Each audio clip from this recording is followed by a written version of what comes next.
उपस्थित धर्म प्रेमी श्रद्धावान जिज्ञासु भाइयों तथा सुशील बहनों, इन दिनों हम ज्ञानी के 10 लक्षण देख रहे हैं, जिसके अंदर हमने देखा पहला लक्षण कौन सा है? अक्रोध। अक्रोध। जो ज्ञानी होता है क्रोधी नहीं होता, शांत रहता है, हमेशा वो उचका उचका नहीं रहता है, ठहरा ठहरा रहता है।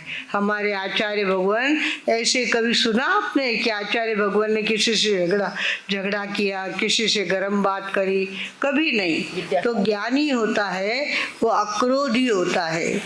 दूसरी बात वैराग्य। विगतः रागः यत्मात् सः वीतरागः। जो राग भाव से अपने आप उसको राग होता ही नहीं, किसी चीज का राग होता ही नहीं, ये चीज मुझे चाहिए ऐसे उसके मन में आती नहीं। जो जिसकी नींव वैराग्य की होती है वो अपने आप में वैराग्य की साधना उसके द्वारा हो जाती है। और तीसरी बात है अक्रोध वैराग्य जितेंद्रियत्वम। इंद्रिय जीत। इंद्रिय जीत होना भी ज्ञानी का लक्षण है। हमारे भगवान ने 5 महीने और 25 दिन की तपस्या करी और पारने में क्या खाया? उड़द के बाकले खाए। हम लोग एक उपवास करते हैं तो बिन्नी पचकोटो भिजाई देजो, बिन्नी वो साग कर देजो, बिन्नी पापड़ सेकनो मती भूलजो। इस तरह से हम एक उपवास के पीछे कितना नखरा करते हैं। और वह भगवान ने 5 महीने और 25 दिन तक तपस्या करने के बाद पारने में उड़द के बाकले खाए और कहीं उसकी एडवर्टाइज नहीं की, कहीं उसकी प्रसिद्धि नहीं की, अपने आप प्रसिद्धि हो गई, बात अलग है, बाकी उन्होंने कभी किया नहीं।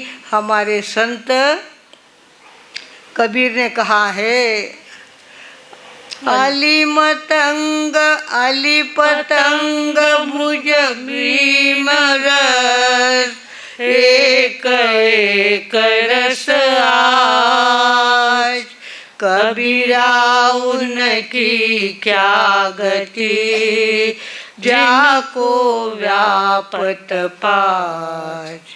अली पतंग मृग मीन गज। अली यानी भूंगा। भूंगा जो होता है वो क्या होता है, फूल पे जाके बैठता है शाम के समय, उसको लगता है सुगंध बहुत अच्छी लगती है उसको, तो वो अंदर में, फूल के अंदर में जाके बैठ जाता है। वो सोचता है कि अब मैं यहाँ का रस लूँगा। तब तक तो शाम का समय होता है और फूल अपना मुंह बंद कर देता है। जिस भूंगे के अंदर लकड़ा तक कोरने की ताकत है, लकड़ा कुरेदने की ताकत जिस भूंगे में है, वो भूंगा, उस भौरा जो होता है वो क्या होता है, वो कहता है कि अब फूल बंदी हो गया है तो रात भर यही रहेंगे हम लोग, क्या ज़रूरत है बाहर निकलने की, फूल को धक्का देने की क्या ज़रूरत है। इसके लिए वो क्या करता है, रात्रिर्गमिष्यसि भविष्यसि सुप्रभातम, भास्वानुदेश्यसि उदिष्यसि पंकजश्री, इत्थं विचिन्त्यते कोशगते द्विरेफे, हा हंत हंत नलिनी गज उज्जहार। वो विचार करता है कि मैं यहाँ रात भर रहूँगा, सवेरे फूल अपना मुंह खोलेगा और तब मैं यहाँ से उड़ जाऊँगा, तब तक यहाँ का आनंद मैं लूँगा। तब तक तो बगीचे में हाथी आ जाता है और हाथी एक एक टहनी अपने मुंह में डालता है। जिस टहनी पे वो भूंगा बंद था वो टहनी भी क्या करता है, वो अपने मुंह में डाल देता है। और उसके दांत के नीचे कब वो चबा लिया गया, कब उसका अंत हो गया, ये उसको भी पता नहीं चलता। भगवानों, हमारे साथ भी ये हो रहा है। कल तक हम बिल्कुल अच्छे थे और लोग कहते थे सकाळे मैं इसो करूँ, सकाळे उसो करूँ, सकाळे बेटा वास्ते छोरी देखन जाऊँ, इतनी बातें करता, रात को क्या होता है, अटैक आ गया और चले गए। सारा काम छोड़ करके ऐसे के ऐसे जाना पड़ा। भगवानों, ज्ञानियों ने कहा है इंद्रिया हमको लाचार बनाती है, इंद्रिया हमको कमज़ोर बनाती है, इंद्रिया हमको गुलाम बनाती है। बेचारा भौरा गंध के पीछे अटका तो बिना मौत मरना पड़ा उसको। नहीं तो वो लकड़ा कोर सकता है क्या? फूल का मुंह नहीं तोड़ सकता था? वो फूल का मुंह खोल सकता था, उड़ के जा सकता था, पर फूल का मुंह उसको अटका दिया उसने और वहाँ पे उसको बिना मौत मरना पड़ा। ऐसे ये पतंगे आते हैं लाइट के सामने, उनको कोई लेना देना नहीं होता, पर लाइट का इतना अट्रैक्शन उनको होता है शाम के समय कि वो क्या होता है वहाँ लाइट के पास चले जाते हैं। वो झटका उनको सहन नहीं होता, बिना मौत उन पतंग को मरना पड़ता है। हमारे हिरन जो होते हैं वो संगीत के बड़े प्रिय होते हैं। तानसेन के पास बहुत सारे हिरन चक्कर लगाते थे। तानसेन अपनी धुन चालू करते थे और वहाँ हिरन अपने आप बिना बुलाए आ जाते थे। और लोग क्या करते हैं, जिनको शिकार करनी होती है हिरनों की, वे क्या करते हैं, संगीत इस तरह से बीन बजाते हैं, हिरन वहाँ आ जाते हैं और उनकी शिकार वो कर लेते हैं। और इस तरह से हमारी मछलियाँ बेचारी इतनी भोली होती है, उनको कुछ समझ में नहीं आता। ये जो मछली पकड़ने वाले लोग होते हैं ना, वो क्या करते हैं, वो गड़ होता है उनके पास लोहे का, लोहे के तीखे तीखे अणी उसके अंदर होती है और उसके अंदर क्या करता है, आटे की गोलियाँ डाल के रखते हैं और वो पानी में डालते हैं। बेचारी मछलियों को लगता है अनाज मिल गया खाने को, आज बहुत बड़ी चीज़ मिल गई, इतनी सुगंधित चीज़ आज हम खाने को मिल गई है।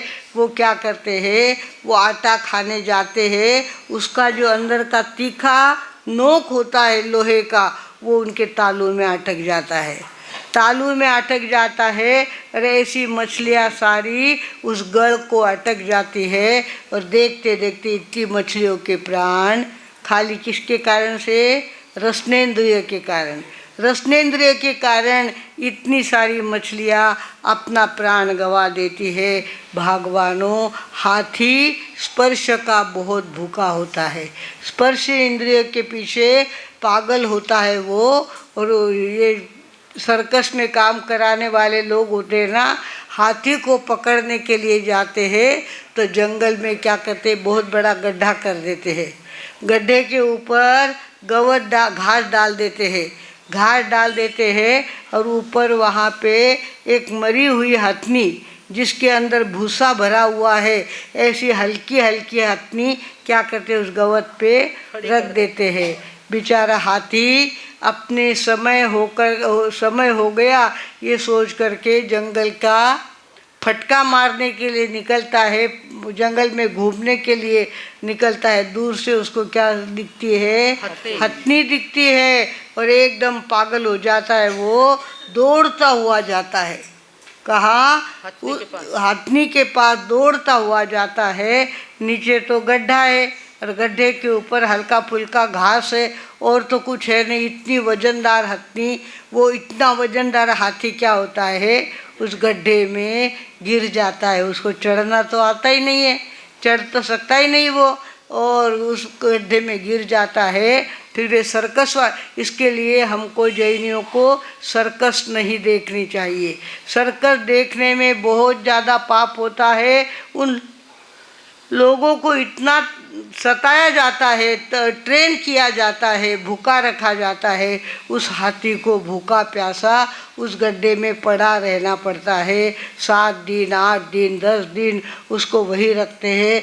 आखिर वो निढाल हो जाता है, कुछ भी उसके अंदर ताकत नहीं रहती।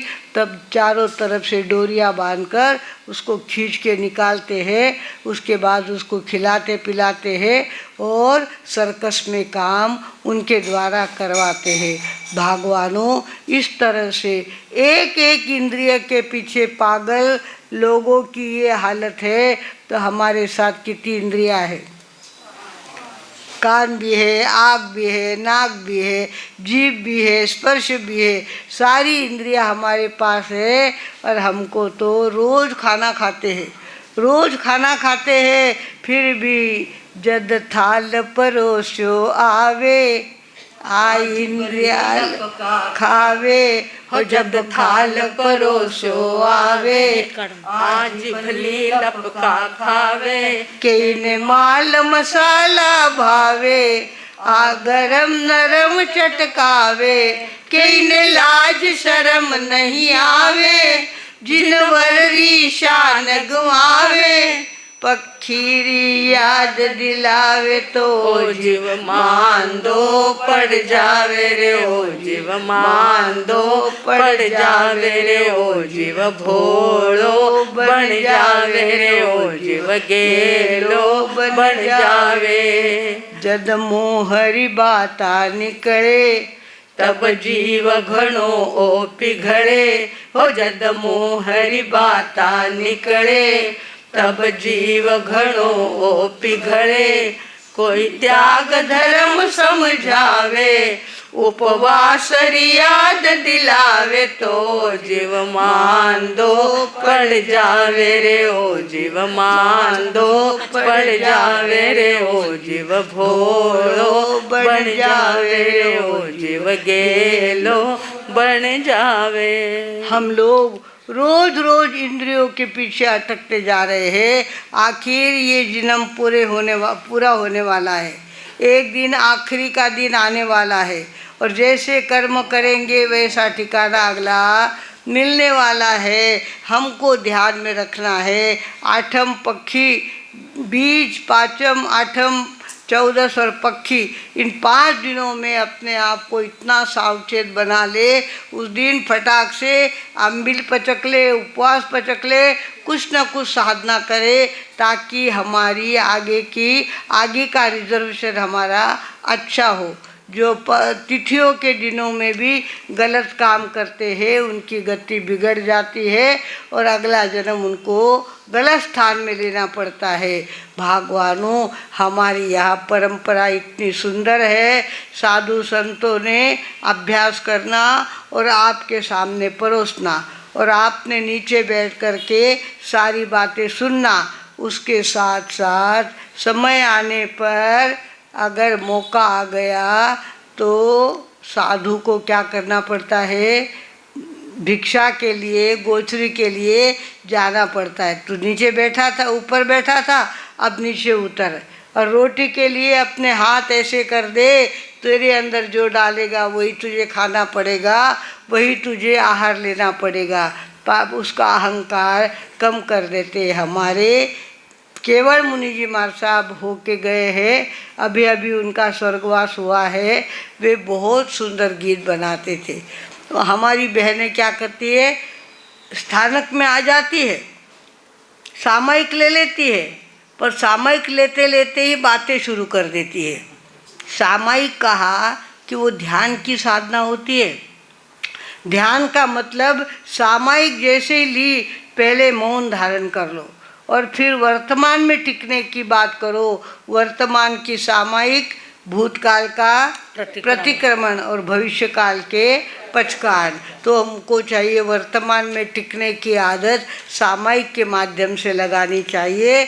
वो लगाते नहीं हैं, हम तो सामयिक ले लेते हैं, उपाश्रय में चले जाते हैं। 5 7 मिलके आई, माला निंदा की फिर आई, तुम ही कह दो मेरी बहनों यह कैसी है समाई।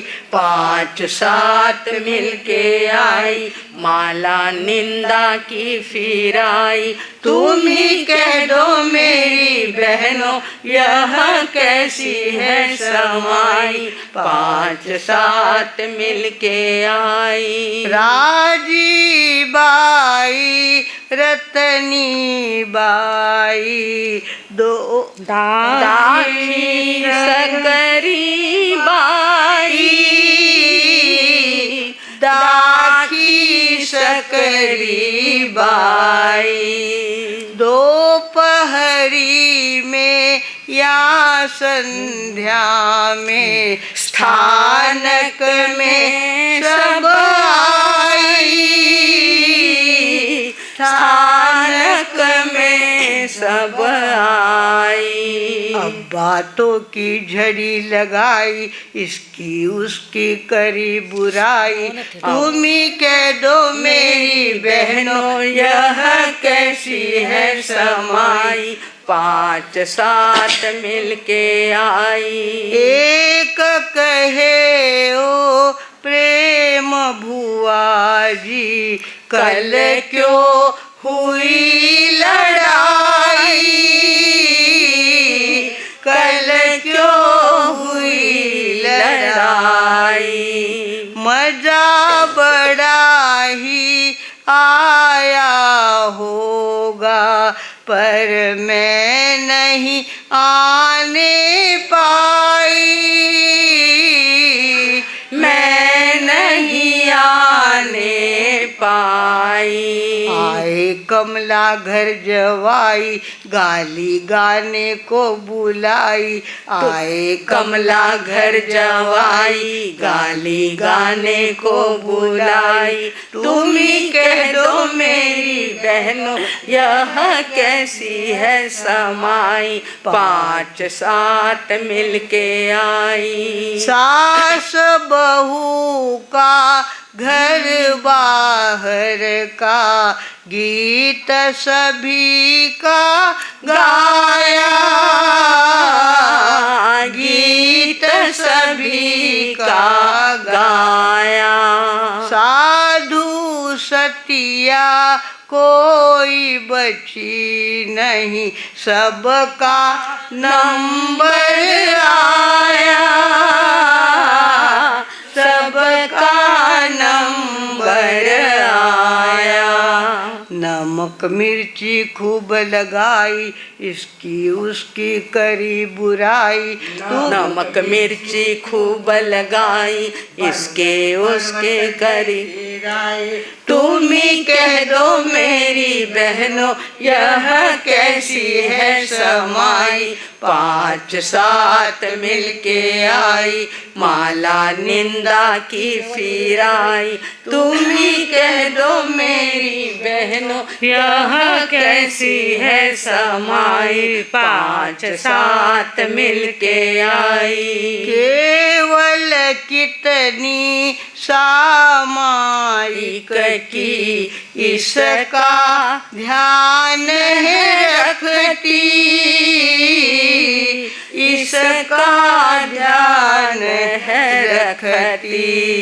पर कैसी सामायिक की है समता स्वाद न चखती,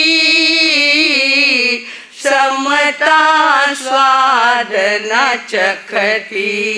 सच्ची पुनिया की सामाई, जिसकी करी प्रभु ने बढ़ाई। सच्ची पुनिया की सामायिक, जिसकी प्रभु ने की बढ़ाई। तुम ही कह दो मेरी बहनों, यह कैसी है समाई, 5-7 मिलके आई। माला निंदा की फिराई, तुम ही कह दो मेरी बहनों, यह कैसी है समाई, 5-7 मिलके आई। भगवानों, आज हमारी सभा में डॉक्टर गंगवाल आए हैं और डॉक्टर गंगवाल के पिताजी ने कैसा संथारा किया, सुनने जैसी बात है। 12 साल पहले ही उन्होंने संकल्प कर लिया था कि अब मैं पहली चीज़ गेहूँ नहीं खाऊंगा, फिर वो नहीं खाऊंगा, वो नहीं खाऊंगा। ऐसे करते करते करते आखिरी साल आया, उस समय तो उन्होंने पानी के अलावा कुछ भी रखा नहीं। और इतनी जागृति में उनके पिताजी ने संथारा लिया कि देखते ही बनता है। हमारे डॉक्टर गंगवाल इतने बड़े डॉक्टर है, पूना के प्रसिद्ध डॉक्टर है, और उनके हाथों में इतना गुण है। वो तपस्या इतनी करते हैं, शाम को इतना सा खाखरा वगैरह खा लिया, वो भी खाते नहीं हैं जहाँ तक बने। और शाम को शाम के बाद कुछ भी वे नहीं लेते। अपना खाना बंद कर देते हैं, सवेरे भी बहुत सात्विक आहार करते हैं। ऐसे हमारे गंगवाल एक तरफ तो साइंटिफिक है, इतने ज़्यादा साइंस को सीखा हुआ है, और दूसरी तरफ शाकाहार। उनको इतना ज़्यादा शाकाहार पसंद है, दया पसंद है, और जीव दया के लिए अपनी कमाई का आधा हिस्सा वे क्या करते उसी हैं, में डाल देते हैं। सर्व जीव मंगल प्रतिष्ठान। सर्व जीव मंगल प्रतिष्ठान उनका चलता है, उसके लिए खर्चा करते हैं। जहाँ बैलों की शरत होती है वहाँ विरोध करने जाते हैं। बैलों के गुप्त अंग में गरम सलाई लोहे की डालते हैं और उनको दौड़ाते हैं, उनको भूखा रखते हैं और दौड़ाते हैं, उनको शराब पिलाते हैं और दौड़ाते हैं। तो उसको बंद करने के लिए उनका प्रयत्न चलता है। और जहाँ जहाँ कहीं देवियों के सामने बलि चढ़ती है वहाँ चले जाते हैं, अपना खर्चा, अपनी गाड़ी, अपना पेट्रोल सारा खर्चा करके वहाँ जाते हैं और उस हत्या का विरोध करते हैं। डॉक्टर होते हुए भी इतना काम वे करते हैं। डॉक्टर साहब आगे आएंगे और लोगों को दर्शन तो दो। हमारे पुणे के प्रतिष्ठित बड़े डॉक्टर है, इतना ज़्यादा उनको डायग्नोसिस आता है, 1 मिनट में वो डायग्नोसिस कर लेते हैं और बराबर दवा देते हैं कि दवा में गुण आना ही चाहिए। इतना उनके परफेक्ट डॉक्टर वे हो गए हैं। ऐसे हमारे डॉक्टर ने आज हमारे सभा की शोभा बढ़ाई है और वे 2 शब्द बोलेंगे ऐसा मैं कहूँगी। और जहाँ तक बने आप लोगों से हो सके तो कुछ दान जरूर जीव दया के लिए, जीव दया के लिए, विश्व मंगल कार्य के लिए आप भी अपनी तरफ से दोगे। 100 रुपये भी दिए तो भी बहुत ज़्यादा पैसा इकट्ठा हो जाएगा और हमारे जीव दया के लिए वो उसका उपयोग करने वाले हैं। इसके लिए डॉक्टर को हमें खाली हाथ नहीं भेजना है, कुछ ना कुछ दे के भेजना है। इतना सभी संकल्प करें। हर्ष हर्ष जय जय हर्ष हर्ष जय जय।